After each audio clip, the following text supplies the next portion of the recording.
En un momento en que el mundo se encuentra en una encrucijada económica, saliendo de una muy prolongada y difícil recesión, México está haciendo reformas. ¿Qué tan buenas pueden ser esas reformas? ¿Qué tanto pueden ayudar para que México tenga un mejor futuro? Vamos a verlo.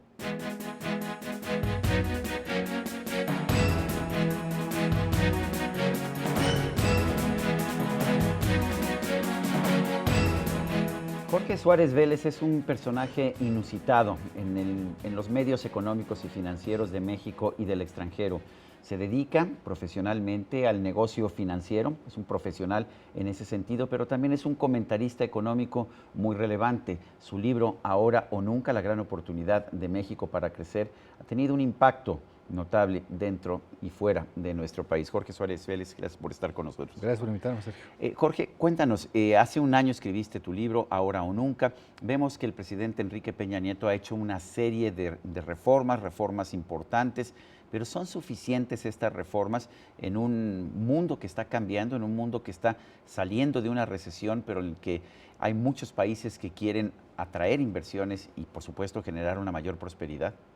Mira, yo creo que es difícil hacer un comentario homogéneo de las reformas. Yo creo que ha habido algunas mejores que otras. Sin embargo, en mi opinión, la más trascendente por el impacto que puede tener el crecimiento era la energética. Y en ese sentido, yo confesaría que excedió mis expectativas este primer paso. Ahora, habría que subrayar muy claramente que estamos en manos de leyes secundarias que tienen que contener elementos que hagan viable esta reforma. Yo creo que en general lo que vimos son reformas que son muy complejas y que van a ser difíciles de aterrizar, pero al menos el primer paso en general diría que fue adecuado y que ocurrió rápido y que algunas sorprendieron positivamente. Creo que muchos mexicanos piensan que las empresas internacionales petroleras están todas deseosas de llegar a invertir en México y no se dan cuenta de que hay competencia, ¿no es así? De que todo el mundo se está moviendo. Pero un barril de petróleo es un barril de petróleo y les da igual de dónde lo sacan, es un mercado absolutamente abierto en el resto del mundo, de lo que se trata es de abrirlo en México. El gran tema aquí es cómo México puede ser no necesariamente mejor que, sino ofrecer condiciones iguales. Y lo que yo creo que es muy importante entender es que esta reforma pega en dos formas. Pega porque sí implica una enorme inversión para que México nuevamente vuelva a producir, pero también porque quita una incertidumbre muy grande para empresas que querrían venir a México, que es no saber si tendrían abasto de energía suficiente y barata.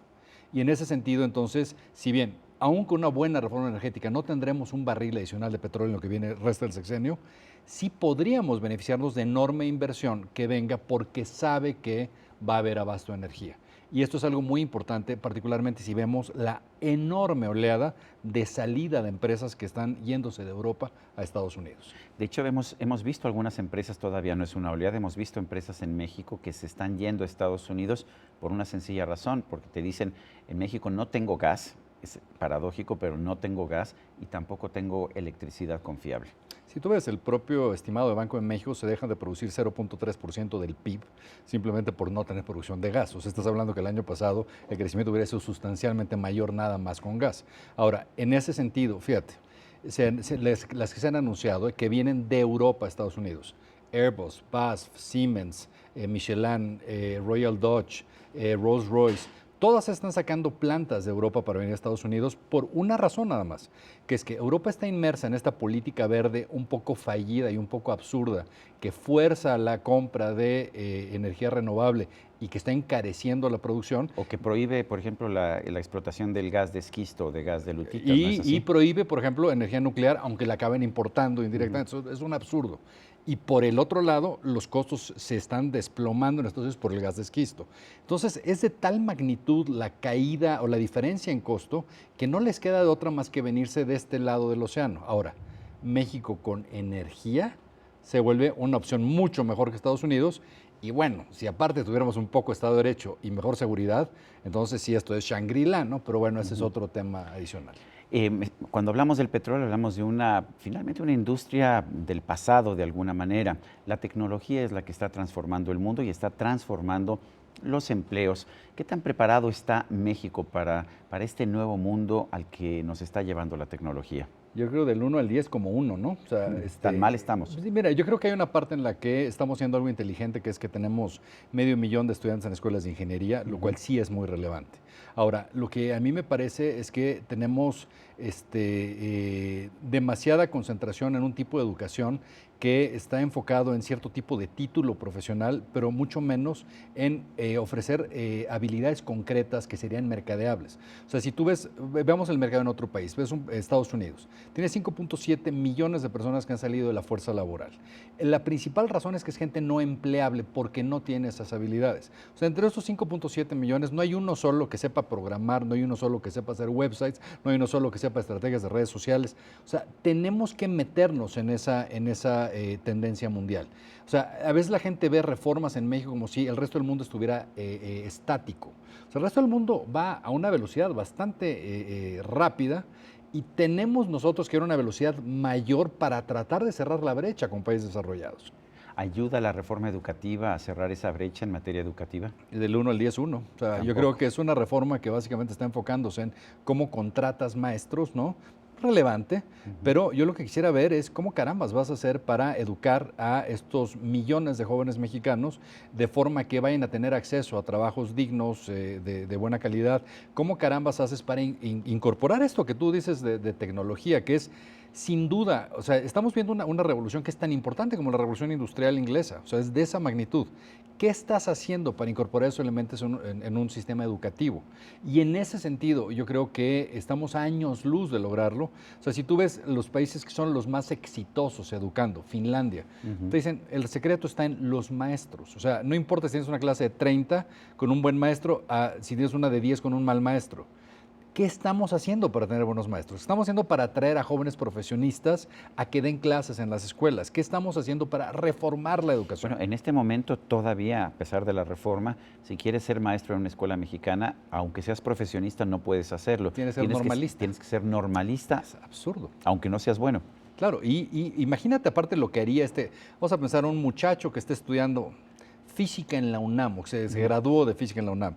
¿Te imaginas la implicación que tiene en términos de dar ese ejemplo a los muchachos? Mira, es una persona que vive de esto, trabaja en esto, estudió esto, o sea, abres un camino diferente a jóvenes que ven otro tipo de actividad profesional. O sea, es de enorme importancia incorporar ese mundo de posibles maestros.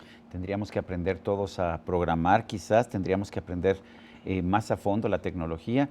Mucha gente, por lo menos en mi generación, apenas sabemos cómo apretar el botón de encendido de un aparato. Sin duda lo que yo creo es que el obrero de mañana va a trabajar no con una llave de tuercas en la mano, sino con una computadora enfrente.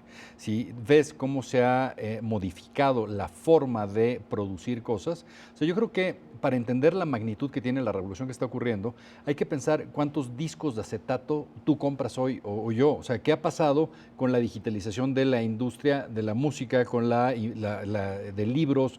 O sea, imagínate el impacto que va a tener en las manufacturas, es el mismo. O sea, entonces, en ese sentido, o sea, hay muchos trabajos que se van a perder. O sea, si leíste el Economist de hace un par de semanas, ellos decían, entre 10 y 20 años dejan de haber taxistas. O sea, vas a subirte a un automóvil que ande solo. O sea, y esa tecnología existe, o sea, no estás hablando de ciencia ficción.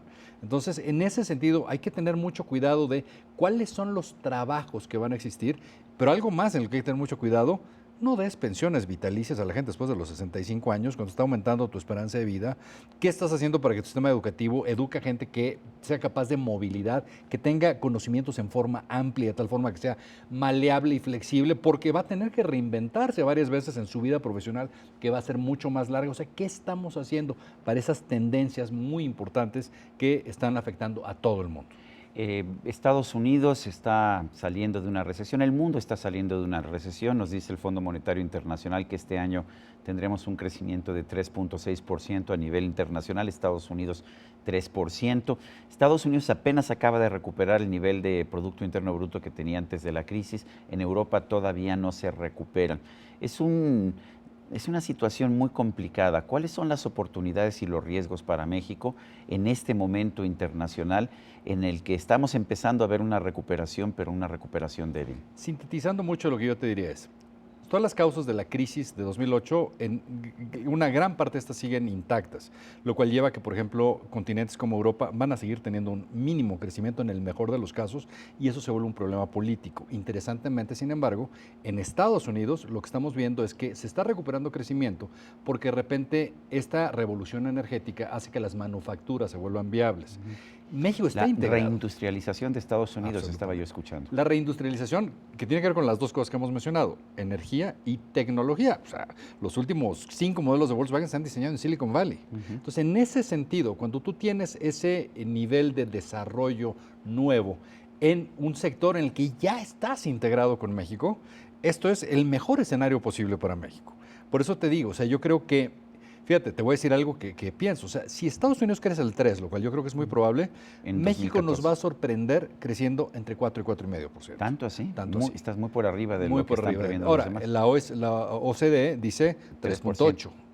El fondo es el que dice 3,1, si mal no recuerdo. No, el que dice 3% dice el Fondo Monetario Internacional. Sí, y la OCDE, si mal no recuerdo, porque Hacienda dice creo que 3,9, estaba un poquito abajo la OCDE. Eso es. Entonces, en ese sentido, o sea, yo creo que va a sorprender al alza por muchas razones, entre ellas, porque estás comparando con un año de muy bajo crecimiento, ¿no? Claro. Se recupera banca de desarrollo, se recupera algo de crédito comercial, se desarrolla algo de construcción, más inversión, etcétera, más ya tienes hay más certidumbre regulatoria, digamos, después de estas reformas que han más o menos empezado a aclararse. Pero en ese sentido, o sea, lo que yo me pregunto es, ¿qué vamos a hacer para apuntalarlo hacia adelante? Vamos a partir de que haya buenas regulaciones secundarias. Yo creo que podríamos estar viendo crecimientos de 5 a 5,5% el resto del sexenio. Ahora, la gran pregunta aquí, que tú y yo de hecho la hablamos en la entrevista pasada, es ¿cómo le hacemos para que no nos pase lo que a Brasil? ¿Cómo le hacemos para no pensar que porque estás creciendo mucho te consideres que ya te desarrollaste y no te des cuenta que hay que cobrar impuestos y a cobrar impuestos? A cobrar impuestos y a hacer una reforma fiscal como esta, que es pues medio socialdemócrata, medio Cuéntanos redistributiva. de tu visión de la reforma fiscal del presidente Peña Nieto. ¿Cómo la ves? La veo mal, o sea, veo que no se logró nada, o sea, no estás aumentando la base gravable, no estás haciendo un sistema que sea más simple, la tasa para personas morales que era ya más alta que la de la OCDE, ahora es todavía más alta, estás dando más incentivos para que la informalidad se mantenga, o sea, no estás, por ejemplo, algo que me parecía muy importante es, por ejemplo, cobro de prediales a nivel municipal, etcétera, dejar esos recursos ahí, no se está tocando, o sea, es centralizadora esta reforma, y errores que, fíjate, la gente no se está enfocando en ellos, pues son muy importantes. No sé si sabes que quitaron el pago anónimo de impuestos. O sea, esto era una herramienta a la que recurría muchísima gente, digamos, con recursos, que quiere cumplir con sus obligaciones, pero quiere mantener anonimato para que básicamente no se sepa que tiene mucho dinero, pensando que si esa información alguien la obtuviera, pues se puede hacer sujeto a secuestros, a extorsión, una serie de cosas. O sea, quitar este tipo de elementos lo que hará es que mucha esta gente pues, se tenga que ir a esconder, que se salgan de México, como algunas familias ricas lo están haciendo. Y aparte, si consideras la situación de seguridad en México, es miope. Entonces, sí me parece que fue una reforma bastante malita, ¿no? A pesar de que sea mala la reforma fiscal, sin embargo, sí ves buenas perspectivas para los próximos años de este sexenio para México, si Estados Unidos crece, digamos, a un 3%. Sí, la veo muy buenos. Ahora, algo nada más que sí pondría ahí sí el dedo en la llaga es, o sea, tener un déficit, que si lo ves en términos de requerimientos de financiamiento para el gobierno, es de 4,1% del PIB. Es bastante alto. Eso es altísimo y yo creo que algo que habíamos logrado es que nadie, ni la izquierda, hablaba de indisciplina fiscal en México. Que es un muy mal momento para sentar ese precedente. ¿Nos acercaría esto a la situación de Argentina, por ejemplo? O sea, potencialmente lo que te puede acabar pasando, como pasó en Argentina, pues es que de repente tengas gobiernos populistas que digan, ya tengo yo el precedente que esta disciplina fiscal no es tan importante, entonces pues metámosle al déficit, ¿no? Si ves incluso los estimados de por dónde piensan que van a recaudar, por ejemplo, Hacienda trae estimados de que, o sea, dejan de subsidiar la gasolina, empiezan a tener impuestos por gasolina y por producción de petróleo, pero están considerando precios de petróleo hasta 2019 a $77. O sea, esto es un poco pensando en que se está produciendo gas de esquisto, que la demanda en Estados Unidos va a bajar, etcétera, pues quizá es un poco optimista, ¿no? Entonces, en ese sentido, yo creo que esto de que tenemos un déficit temporal, o sea, como decía, creo que era algún economista famoso, o sea, no hay nada más permanente que estas medidas temporales. Jorge Suárez Vélez, autor de Ahora o Nunca, gracias por esta conversación. Gracias por la invitación. Y a usted, amigo televidente, que hace posible este programa, se lo agradezco también. Esto es todo por hoy, pero no se lo olvide. Nos vemos la próxima.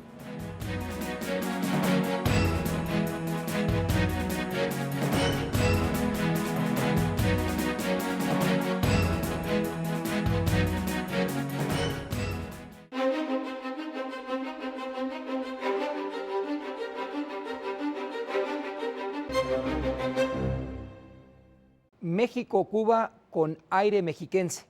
Corría el cuarto año del gobierno de Adolfo López Mateos y este envió un mensaje a La Habana del comandante Fidel Alejandro Castro Ruz, el cual consistente establecía: México apoya a Cuba ante la expulsión de la Organización de Estados Americanos. Ese era el presidente número 75 en la historia de México. Casi 50 años después, otro presidente de México, el número 84, de ascendencia mexiquense también, Enrique Peña Nieto, retomó la esencia de Adolfo López Mateos y fijó con La Habana una relación que tarde o temprano permitirá a La Habana levantar ese bloqueo que le ha costado la pérdida de casi 100 mil millones de dólares. Que sea por el aire mexiquense, Habana, México.